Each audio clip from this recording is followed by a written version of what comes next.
To all the locker room groups, objectifying anyone on the basis of their physical appearances seems like a good idea, right?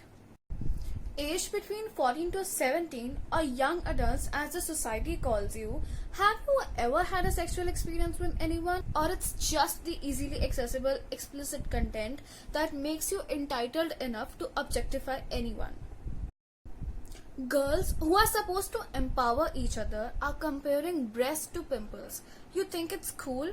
You share those Auntie G's memes who give unnecessary advice about your looks. But are you a less of a Behan Ji who is judging others' body parts?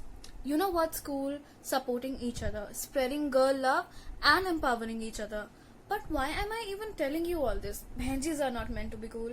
The boys who are supposed to normalize the stigma around co-ed ecosystem in educational institutes are now calling girls sluts and threatening them for gang rapes, saying, "Ye mere baap ko nahi janti." Why does she even has to know him? And what do you even mean by that statement? That your father allows you to rape or gang rape any girl you met online or your classmate or any other random girl who chose to expose you to the world? Or you meant that that's what happens in my family. That's what I have seen, huh? That's how my father treats my sister and my mother. So that's how I am going to treat any girl that I'll ever meet in my life. Which side of this picture should I talk about besides the disgust of these groups? The ones portraying their mentality, the ones indicating that this is what they are being taught at their homes, their schools, their coaching centers, or the one that proves that young adults should be completely barred from the internet, or the one side that proves that all of us have failed as a society. What are we going to do with academic excellence when the only thing we lack is emotional intelligence?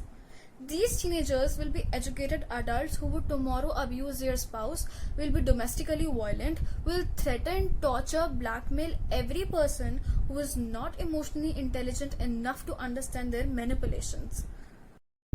Do you guys remember that ex-judge who was involved in abusing his daughter-in-law along with his son, his wife, and their maid in front of her 2 kids just for the sake of dowry? And I'm not even making this up. This was reported by The Brute. Where does it all start from? From the family, from the upbringing. You see abuses in your family? It is normalized for you. You see family members shaming outsiders?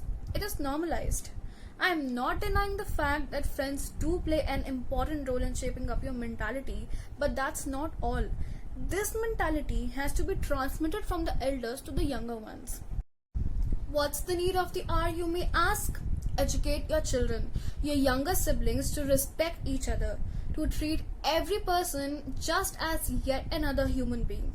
Emphasize on the fact that talking shit about a person, about his or her looks, is not acceptable. Abuses are not acceptable. Similarly, being tortured, threatened, and blackmailed is not acceptable. This works both ways. In short, being emotionally intelligent is the need of the hour.